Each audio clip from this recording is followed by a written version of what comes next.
अगर आप रिलेशनशिप में किसी से बहुत ज़्यादा इमोशनली अटैच हो, आप बहुत ज़्यादा इन्वॉल्व हो चुके हो, दिन दिन भर उस इंसान के बारे में सोचते रहते हो, आपको बहुत ज़्यादा याद आती है, आपकी लाइफ में जो भी चल रहा है उन सभी बातों को इग्नोर करके बस आप उस इंसान को मिस कर रहे हो, याद आती है, फ़ोन की तरफ बार बार देख रहे हो।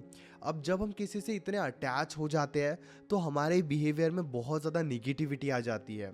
हम जैसे रियल में है भी नहीं, हम अटैचमेंट की वजह से वैसे रिएक्ट करते हैं और इसी वजह से कई बार हम बहुत सारी गलतियां करते हैं, जिन गलतियों की वजह से वही इंसान हमें छोड़कर चले जाता है। कमाल की बात है, हम इमोशनली अटैच है उस इंसान से, अटैचमेंट के वजह से हमारा बिहेवियर थोड़ा बदल जाता है, हम थोड़ा डेस्परेट हो जाते हैं, थोड़ा ओवर रिएक्ट करते हैं और उसी ओवर रिएक्शंस को देखकर, डेस्परेशन को देखकर वो इंसान और ज़्यादा हमसे दूर होने लगता है। अगर आप चाहते हो कि अटैचमेंट के वजह से वो इंसान आपसे दूरी ना बनाए, अटैचमेंट के वजह से वो आपसे दूर ना हो, तो इस वीडियो को ध्यान से देखना। नमस्कार दोस्तों, मैं हूँ श्रावण, आप देख रहे हो श्रावण की बातें। सबसे पहले एक सिंपल सी बात को समझो, जब भी हम किसी से अटैच हो जाते हैं, अटैचमेंट के वजह से हम बिल्कुल भी लॉजिकल नहीं रहते हैं, प्रैक्टिकल नहीं रहते हैं। हम ये नहीं देखते क्या सही है क्या गलत है, जो भी हमारा मन करता है, जो भी हम फील करते हैं, हम वही करना स्टार्ट करते हैं। हमें अगर उस इंसान की दिन में 10 बार याद आ रही है तो हम 10 बार कांटेक्ट करने की कोशिश करते हैं। बिल्कुल नादान एक बच्चे के जैसे उस इंसान के सामने बन जाते हैं, जिस वजह से कई बार वो हमें जज करना स्टार्ट कर देते हैं। हम ज़्यादा समझदार रहते हैं, लेकिन अटैचमेंट के वजह से हम उतनी समझदारी उन्हें नहीं दिखा पाते हैं, उतनी मैच्योरिटी उन्हें हम नहीं दिखा पाते हैं, जिस वजह से हमारी वैल्यू काफ़ी ज़्यादा कम होने लगती है। आपको ये एक्सेप्ट करना होगा कि अगर आप किसी का प्यार पाना चाहते हो, अगर आप किसी का प्यार बढ़ाना चाहते हो अपने लिए, तो आपको अपनी अटैचमेंट को पूरे तरीके से कंट्रोल करना होगा। अगर आपकी अटैचमेंट आपके कंट्रोल में नहीं है, आप एक बच्चे जैसे रिएक्ट करोगे, डेस्परेट होते रहोगे, परेशान होते रहोगे, बिल्कुल भी लॉजिकल नहीं सोचोगे, बिल्कुल भी प्रैक्टिकल नहीं सोचोगे। और एक रिलेशनशिप में, एक बॉन्डिंग में प्रैक्टिकल सोचना, लॉजिकल बनना बहुत ज़्यादा ज़रूरी है। अपनी एक्सपेक्टेशंस को कुछ दिनों के लिए बिल्कुल साइड कर दो। हमारी एक्सपेक्टेशंस बहुत होती है कि वो इंसान प्लीज़ हमें कॉल करे, वो इंसान प्लीज़ हमसे बातचीत करे, वो इंसान हमारे इमोशंस की रिस्पॉन्सिबिलिटी ले, हमारी ज़िंदगी में क्या चल रहा है ये जानने की कोशिश करे। लेकिन आपको ये अंडरस्टैंड करना होगा कि जब तक आप अपनी एक्सपेक्टेशंस को ज़ीरो नहीं करोगे, जब तक आप अपनी एक्सपेक्टेशंस को कम नहीं करोगे, जब तक आप अपनी एक्सपेक्टेशंस को नहीं चेंज करोगे, आप डिस्टर्ब होते रहोगे, आप परेशान होते रहोगे, आप दुखी होते रहोगे। और ये बहुत ज़्यादा ज़रूरी है अपनी एक्सपेक्टेशंस को, अपने डिस्टर्बेंस को, अपने रियलिस्टिक इमोशंस को कंट्रोल करना। ट्राई कीजिए कि आपकी अटैचमेंट जो भी है, जो भी आपकी एक्सपेक्टेशंस है, ये पहले आप खुद तक ही कंट्रोल करके रखोगे। वो इंसान कैसा है, वो इंसान प्यार करता है या नहीं करता है, वो आप बाद में सोचोगे। पहले आपकी तरफ से जो आप परेशान हो रहे हो, आप उसे कंट्रोल करोगे, लॉजिकल बनोगे, प्रैक्टिकल बनोगे। मॉर्निंग में अच्छे से बात हो गई, अब दिन भर बात नहीं भी होगी तो चलेगा। खुद को ऐसे प्रैक्टिकल बनकर समझाओ ताकि आपकी एक्सपेक्टेशंस आपके कंट्रोल में रहे। अगली बात, जब आप इमोशनली प्रैक्टिकल बनते हो, जब आप इमोशनली स्ट्रांग बनते हो, यानी कि आप प्यार भी दिखा रहे हो लेकिन लाइफ पर भी फोकस कर रहे हो, उनसे बातचीत भी कर रहे हो लेकिन उन्हें स्पेस भी दे रहे हो, तब उन्हें मौका मिलता है कि वो आपको चेस करे, तब उन्हें मौका मिलता है ये जानने का कि आपकी ज़िंदगी में क्या चल रहा है। वो खुद आगे से कांटेक्ट करते हैं, वो खुद आगे से कॉल्स, मैसेजेस करते हैं। क्या हुआ, आपने खुद को इमोशनली समझाना स्टार्ट कर दिया कि चलो अच्छे से बातचीत हो गई, अब दिन भर बात नहीं होगी तो भी चलेगा, कल अच्छे से बातचीत हुई थी तो आज मैं अपने लाइफ के ऊपर ध्यान देता हूँ। अभी वो बिजी है तो अभी उन्हें ज़्यादा चेस नहीं करता हूँ, अभी उनकी इच्छा नहीं है बातचीत करने की तो अभी उन्हें मैं स्पेस देता हूँ। क्या है, आपने अपने साइड से खुद को इमोशनली समझाया। चाहे आगे लड़का हो लड़की हो, आपको बस ये समझना है कि पूरे तरीके से आप अपने इमोशंस को कंट्रोल करोगे और बार बार प्रैक्टिकली खुद को समझाओगे। डर आ जाता है मन में, एक बार अच्छे से बातचीत नहीं हुई तो हमें लगता है ब्रेकअप ही हो जाएगा, एक बार अच्छे से बातचीत हुई तो हमें लगता है शादी हो जाएगी। यानी कि अच्छे से बातचीत हुई तो हम सोचते हैं कि सब कुछ अच्छा हो गया, अच्छे से बातचीत नहीं हुई तो हम सोचते हैं कि सब कुछ खराब हो गया। ये जो हमारे इमोशंस है, कभी अच्छा कभी बहुत बुरा, इसके बीच में अगर आप रहते हो, यानी कि न्यूट्रल, ठीक है, आज अच्छे से बातचीत नहीं हुई, कल हो जाएगी, परसों हो जाएगी, 1-2 दिन में अच्छे से बातचीत हो जाएगी। जब आप न्यूट्रल बनकर रहना सीख जाते हो, डेफिनेटली उनका भी प्यार आपको लेकर बढ़ता है, उनकी भी अटैचमेंट आपको लेकर बढ़ती है। समझदारी क्या है? आप खुद को ऐसे बनाओ। समझदारी क्या है? खुद को आप ऐसे प्रेजेंट करो, खुद को आप इस तरीके से दिखाओ, ये बहुत ज़्यादा ज़रूरी है।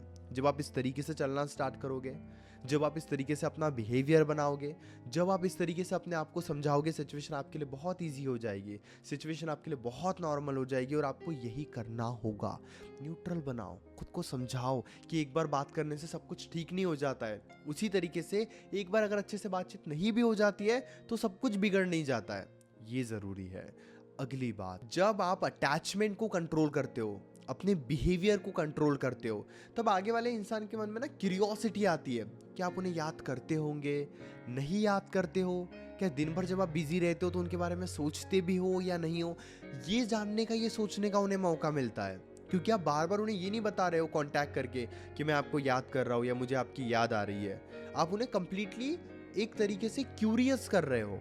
मॉर्निंग में अच्छे से बात हो गई, दिन भर कुछ नहीं किया, वो सोच रहे कि आपने दिन भर क्या किया, कि दिन में वो आपको याद आते भी है या नहीं आते, यानी कि आप उन्हें मौका दे रहे हो, जो कि बहुत हेल्दी है। इस तरीके से रहोगे, इस तरीके से आप चलोगे, वो आगे से इनिशिएट करेंगे, वो आगे से ये जानने की भी कोशिश करेंगे, आपसे पूछेंगे भी कि आप दिन में क्या करते हो, आपका क्या स्केड्यूल होता है, याद करते भी हो या नहीं करते हो सकता है वो डायरेक्टली ना भी पूछे, लेकिन इनडायरेक्टली आपको समझ में आ जाएगा कि उनके मन में बहुत क्यूरियोसिटी हो रही है ये जानने की कि आप उनके बारे में क्या सोच रहे हो। क्यों? क्योंकि आप उनको पूरे तरीके से बता नहीं रहे हो। ये होता है प्रैक्टिकल बन के चलना, ये होता है अपने इमोशंस को कंट्रोल करना, ये होता है लॉजिकल बनना, और ये आपको बनना होगा। अगली बात, अगर आपको लगता है कि आप बहुत ज़्यादा अटैच हो, दिन भर उनके बारे में सोचते हो, तो अपनी अटैचमेंट को थोड़ा डाइवर्ट कर दो। वो काम करना स्टार्ट कर दो जो आपको पसंद है। वो काम करो जिस पे आपकी इनसिक्योरिटी, अगर आपको लगता है कि आप बहुत ज़्यादा पतले हो, जिम जाना स्टार्ट कर दो, अपना वेट गेन करना स्टार्ट कर दो। अगर आपको लगता है कि आपके फेस पे पिंपल्स हो रहे हैं, आपकी स्किन उतनी अच्छी नहीं है, स्किन केयर करना स्टार्ट कर दो।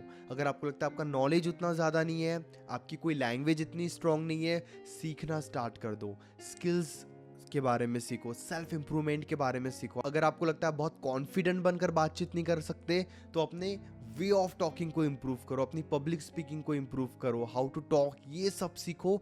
जब आप ये सब सीखते हो ना, आपका माइंड डाइवर्ट भी होता है और आपके बिहेवियर में पॉजिटिव बदलाव आता है। करियर को लेकर, सेल्फ इंप्रूवमेंट को लेकर बहुत कुछ है सीखने के लिए। और आज तो यूट्यूब पे आप कितना कुछ सीख सकते हो, इंस्टाग्राम पर आप कितना कुछ सीख सकते हो, अगर आप सही अकाउंट को, सही लोगों को, सही वीडियोस देखते हो तो। और आपको ये अंडरस्टैंड करना होगा कि self improvement is the only way जिससे लोग आपसे अट्रैक्ट होते रहेंगे। जितना आप खुद को पॉलिश करोगे, जितना आप खुद को इंप्रूव करोगे, जितना आप खुद को काबिल बनाओगे, लोग उतना आपके साथ रहना पसंद करेंगे। इस बात को आप जितने जल्दी एक्सेप्ट कर लोगे, आपके लिए उतना ज़्यादा अच्छा रहेगा। अगली बात, कई बार खुद को जानबूझकर टास्क दो। अभी उनकी याद आ रही है आपको, आप 1 घंटा और कंट्रोल करोगे, आप 1-2 घंटे तक और कंट्रोल करोगे, फिर आप उनसे कांटेक्ट करोगे। यानी कि आप सेल्फ कंट्रोल करना खुद को सिखा रहे हो। आपको पता है आपकी वीकनेस है कि आप सेल्फ कंट्रोल नहीं कर पाते हो, ठीक है, पता है वीकनेस है, बहुत अच्छी बात है कि आप अवेयर हो। समझदारी क्या है? खुद को चैलेंज दो कि आज मुझे बहुत याद आ रही है, आज मैं आगे से कांटेक्ट नहीं करूँगा। बहुत याद आ रही है, मैं 1 घंटा लेट कांटेक्ट करूंगा, मैं बहुत ज़्यादा मिस कर रहा हूँ, मैं ट्राई करूंगा कि पहले काम फिनिश करूँ फिर उनसे कांटेक्ट करूंगा। यानी कि आप यहाँ पे पूरे तरीके से खुद को कंट्रोल भी नहीं कर रहे हो, पूरे तरीके से इन्वॉल्व भी नहीं हो रहे हो। आपने एक बैलेंस बनाया ताकि आप सेल्फ कंट्रोल के बारे में भी सीखो और उनसे बातचीत भी हो जाए। इस तरीके से चलना, खुद को इस तरीके से टेस्ट करना, खुद को इस तरीके से पॉलिश करना ज़रूरी है। एक टाइम पे मुझे भी ये फील होता था, मैं एक पर्सन से बहुत अटैच हो गया था, काफ़ी पहले की बात है, लेकिन मैंने ट्राई किया कि अगर मुझे उनसे बात करनी है तो पहले मैं इस बुक के 10 पेजेस रीड करूँगा। मेरी इच्छा हो रही है उनसे बातचीत करने की, लेकिन पहले मैं कुछ नया सीखूंगा। और उस वजह से क्या हुआ, मेरी अटैचमेंट पे मेरा पूरा कंट्रोल आ गया। मैं कभी उनके सामने डिस्परेट नहीं बना, मैं कभी उनके सामने परेशान नहीं दिखा, मैंने कभी उनको चेस नहीं किया, मेरे मन में कभी उनको खोने का डर नहीं आया। और जब मैंने सेल्फ कंट्रोल सीख लिया, मेरे अटैचमेंट पे मेरा कंट्रोल हो गया, तो नो डाउट मैं खुश रहने लगा। और जितना मैं खुश था वो भी मेरे साथ उतने खुश रहते थे। यानी कि एक बैलेंस मैंने बनाया। और ये समझना बहुत ज़्यादा ज़रूरी है कि आपको लगता है अटैचमेंट आपकी वीकनेस है, समझदार हो, आपने समझ लिया। अब अटैचमेंट को कैसे कंट्रोल करना है, बुद्धिमान बनकर, एक स्ट्रॉन्ग माइंडसेट बनाकर वो करना स्टार्ट कर दो। इससे बेटर कुछ नहीं हो सकता है। अगली बात, अपने आप को हमेशा समझाते रहो, अपने लिए हमेशा पॉजिटिव बनो, अपने आप में एक पॉजिटिव एटीट्यूड बिल्ड करो। जब आप एक पॉजिटिव एटीट्यूड बिल्ड करते हो, अपनी वीकनेस को अपनी स्ट्रेंथ बनाने पर ध्यान देते हो, आप अपनी कमजोरियों का किसी को फायदा नहीं उठाने देते हो और किसी के ऊपर इतना हावी नहीं होते हो कि वो इरिटेट होकर आपसे दूर हो जाए।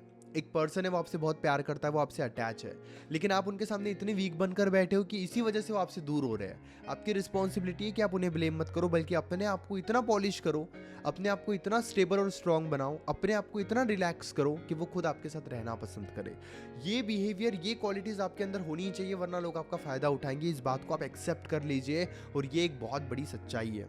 मन में अभी भी कोई डाउट है, डायरेक्टली आप कॉल पे मुझसे डिस्कस कर सकते हो। पेड कंसल्टेशन के लिए आप मुझे व्हाट्सएप पर मैसेज कर सकते हो 8010023897 इस नंबर पर। हमारे बीच में कॉल पर जो भी बातें होगी वो कंप्लीटली सेफ और प्राइवेट रहेगी, इसलिए प्राइवेसी की कोई टेंशन मत लीजिए। और हाँ, चैनल को भी जरूर सब्सक्राइब कर लीजिए, हमारे 50,000 सब्सक्राइबर्स होने वाले हैं। जितने जल्दी आप सब्सक्राइब करोगे उतने जल्दी आपको भी फायदा होगा, इसलिए चैनल को जरूर सब्सक्राइब करना।